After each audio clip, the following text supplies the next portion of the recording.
आप इस मानवा को टैब्स पर भी पढ़ सकते हैं और हिंदी में एक्सप्लेनेशन के लिए यहाँ पर। एपिसोड की स्टार्टिंग होती है और हमें बताया जाता है कि एक स्वॉर्ड फैमिली है जिसने आधी दुनिया पर अपना कंट्रोल कर रखा है। रेन कैंडल फैमिली, इन लोगों के पैदा होते ही इनके शरीर में आम इंसान से ज़्यादा ताकत होती है और इनके पास बहुत ज़्यादा टैलेंट होता है, जिसकी मदद से ये लड़ाई में, किसी चीज़ को पाने में और किसी को कंट्रोल करने में बहुत अच्छे होते हैं, जिस कारण ये पूरी दुनिया पर अपनी हुकूमत रखते हैं। ये चीज़ें इस फैमिली के बारे में बहुत अच्छी तरह बताते हैं। तभी प्रोटैगनिस्ट बोलता है, मेरा नाम जिन रेन कैंडल है, मैं इस फैमिली में पैदा हुआ। मैं इस फैमिली का सबसे यंगेस्ट लड़का था जो इस फैमिली में पैदा हुआ। मैंने सिलेक्शन सेरेमनी में फैमिली हेड की स्वॉर्ड को चुना था, जिस पर हमारा फ्यूचर डिपेंड करता है, और मैं था वो जो फैमिली का आगे जाके हेड बनने वाला था। तभी मेरे फादर कहते हैं, जैसा मैंने सोचा था तुमने यही चुना। मैंने सोचा मेरा फ्यूचर बहुत अच्छा होगा, मेरे साथ बहुत सारी कामयाबी होगी और बहुत अच्छी ज़िंदगी जीऊँगा मैं। लेकिन इसका कोई मतलब बैठता है, मेरे पास स्वॉर्डमैनशिप का कोई टैलेंट भी नहीं है। ऐसे कैसे किसी रेन कैंडल फैमिली के सदस्य के पास स्वॉर्डमैनशिप का भी टैलेंट ना हो। मुझे उनकी निराशा झेलनी पड़ी, मुझे उनसे बहुत ज़्यादा ठोकरें खानी पड़ी। मैं रेन कैंडल फैमिली में होने का एक स्टैंडर्ड भी पूरा नहीं कर सकता। मैं किसी तरह भी अच्छा स्वॉर्डमैन नहीं था। मैं रेन कैंडल फैमिली में सबसे बेकार था। तभी हमें सीन दिखाया जाता है जहाँ पर जिन रेन कैंडल के दो बड़े भाई उसे बुलाते हैं, जिन तुम आज फिर इस लकड़ी की तलवार को चला रहे हो। तभी इसका दूसरा भाई बोलता है, इसे छोड़ दो, यह उस स्वॉर्ड को कभी नहीं पहनेगा जब तक वह स्पेशल स्वॉर्ड ना हो। तभी उसका पहला भाई बोलता है, मुझे सोच है वह स्पेशल स्वॉर्ड कहाँ पर है। तभी उसका दूसरा भाई बोलता है, पता नहीं वह बेस साइड स्वॉर्ड कहाँ पर होगी, और यह इस लकड़ी की स्वॉर्ड को ही चलाता रहता है। तभी उसका पहला भाई बोलता है, तू हमारी बात का जवाब क्यों नहीं दे रहा, तुम्हारा बड़ा भाई तुमसे क्वेश्चन पूछ रहा है। तभी वह उसको लात मार देता है। तभी उसका दूसरा भाई बोलता है, यह कितना बेकार कुत्ता है। तभी जिन अपनी तलवार की तरफ देखता है और उसे उठाने के लिए जाता है। तभी उसका दूसरा भाई उसके हाथ पर पैर धर देता है और बोलता है, तू अपने आप को क्यों तंग कर रहा है इस चीज को चलाने में। और उसके हाथ पर एक और बाण मारता है और बोलता है, तू किसी काम का नहीं है। तभी उसका दूसरा भाई किसी कॉपी को उठा लेता और बोलता है, यह क्या है, स्वॉर्डमैनशिप थ्योरी, क्या तू सोचता है इसे पढ़ने से तुझे स्वॉर्ड चलानी आ जाएगी। तभी उसका पहला भाई बोलता है, इसीलिए जो बेकार होता है उसे कभी चांस ही नहीं देना चाहिए, और उसकी तलवार को तोड़ने लगता है। जिन बोलता है, मुझे वह वापस कर दो। तभी उसका पहला भाई बोलता है, तुझे चांस देने का कोई फायदा नहीं, तू बेकार है। और जिन बोलता रहता है, रुक जाओ, इसे मत करो। तभी उसका दूसरा भाई बोलता है, तुम्हें कोई चांस देने का कोई फायदा नहीं, तुम उम्मीदों पर ही खड़े रहते हो। तभी जिन बोलता है, तुम्हें यह करने की कोई जरूरत नहीं थी। तभी उसका पहला भाई उसका सिर पकड़ता और बोलता है, तुमने क्या कहा, हम यह तेरे लिए कर रहे हैं और तू हम ही से जबान लड़ा रहा है। क्या ये तेरी नैनी ने तुझे सिखाया है। यहाँ पर नैनी इसकी केयर टेकर है। तभी जिन बोलता है, गीली का इससे कोई मतलब नहीं है, लगता है तू जिस तरह अब हमारे साथ व्यवहार कर रहा है, इसलिए हमें तुझे एक लेसन सिखाना चाहिए ताकि कि तेरा दिमाग ठिकाने आ जाए। फिर जिन बताता है, मेरे भाई मुझे तंग करते हैं, मेरे पास कोई टैलेंट नहीं, लेकिन मुझे इस चीज़ की कोई परवाह नहीं। मुझे पता है मुझे सिर्फ हार्ड वर्क करना है। अगर मैं ऐसे ही मेहनत करता रहा तो एक दिन यह फैमिली मुझे अपना लेगी और मैं इस रेन कैंडल फैमिली का पार्ट बन जाऊंगा। यह चीज़ थी जिस पर मैं यकीन करता था। फिर हमारा सीन चेंज होता है और हमें बताया जाता है, जिन रेन कैंडल, आज से तुम्हें रेन कैंडल फैमिली से निकाल दिया जाता है। जिन बोलता है, जैसा तूने हमारी उम्मीदों पर खड़े होने के लिए बहुत ज़्यादा मेहनत की है, इसलिए हम तुझे नहीं मारेंगे। और इस तरह मैं 25 साल की उम्र में रेन कैंडल फैमिली से निकाल दिया गया और बिना सोचे समझे बाहर दुनिया में भटकने लगा।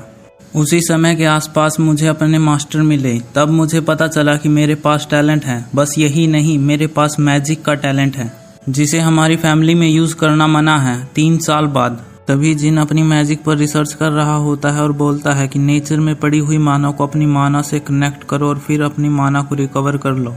तभी जिन के पीछे काले रंग का धुआं उड़ने लगता है। तभी जिन को कुछ महसूस होता और वह पीछे मुड़कर देखता है तो उसके चारों तरफ अंधेरा छा चुका था। तभी जिन के चारों तरफ अंधेरा छा चुका था, उसे महसूस होता है कि कोई उसके पीछे खड़ा है। तभी वह पीछे मुड़कर बोलता है, तुम कौन हो। तभी वो बताता है कि मैं सोल्ड्रेट हूँ, मैं सभी शैडोज का मास्टर हूँ। तभी सैड्रेट बोलता है, जिन रेन कैंडल, मैं गॉड ऑफ शैडो तुम्हारे साथ कॉन्ट्रैक्ट बनाना चाहता हूँ। अगर तुम मेरे साथ कॉन्ट्रैक्ट बनाते हो तो तुम सिर्फ मेरी शैडो पावर्स को ही नहीं और तुम सभी कर्ज को भी दूर कर सकते हो। यह क्या। जिन, लगता है तुमसे कोई नफरत करता था जब तुम छोटे थे। मुझे लगता है तुम्हारा टैलेंट इस छोटे से कर्ज की वजह से रोक दिया गया। जिन बोलता है, कर्ज। तभी शोड्रेट कहता है, हाँ, यह कर्ज एक ब्लेड इल्यूजन के नाम से जाना जाता है। इस कर्ज के कारण तुम्हारी स्वॉर्डमैनशिप बहुत ज़्यादा कम हो जाती है। यह कर्ज कभी भी रेन कैंडल फैमिली में नहीं आ सकता। पता नहीं, लेकिन मुझे लगता है इसी कर्ज के कारण मैं तुम्हारी तरफ आकर्षित हुआ। आज से और अभी से तुम्हारे ऊपर किसी भी कर्ज का नुकसान नहीं होगा। बस अब तुम्हारे लिए एक ही चीज करनी बाकी है कि अब तुम्हें एक बहुत अच्छा और ताकतवर मैजिक स्वॉर्डमैन बनना होगा। जिन रैनकैंडल, अब मुझे तुम्हें देखने में बहुत मजा आएगा। फिर सोड्रिट वहां से चला जाता है। तभी जिन अपनी तलवार को उठाकर बाहर की तरफ भागता है। जिन अपनी तलवार की प्रैक्टिस करने लग जाता है और बहुत सारे मूव करता है। तभी वह सोचता है, जैसा सोड्रिट ने कहा, जितनी बार मैं अपनी तलवार को चलाता हूँ उतना ही मैं अपने आप को ताकतवर महसूस करता हूँ। यह कितनी हल्की है। अब इसमें इतना ज्यादा वजन नहीं लगता जितना पहले लगता था। अब मैं जितनी भी बार इसे चलाता हूँ ऐसा लगता है कि मैं अपनी बाजू को हिला रहा हूँ।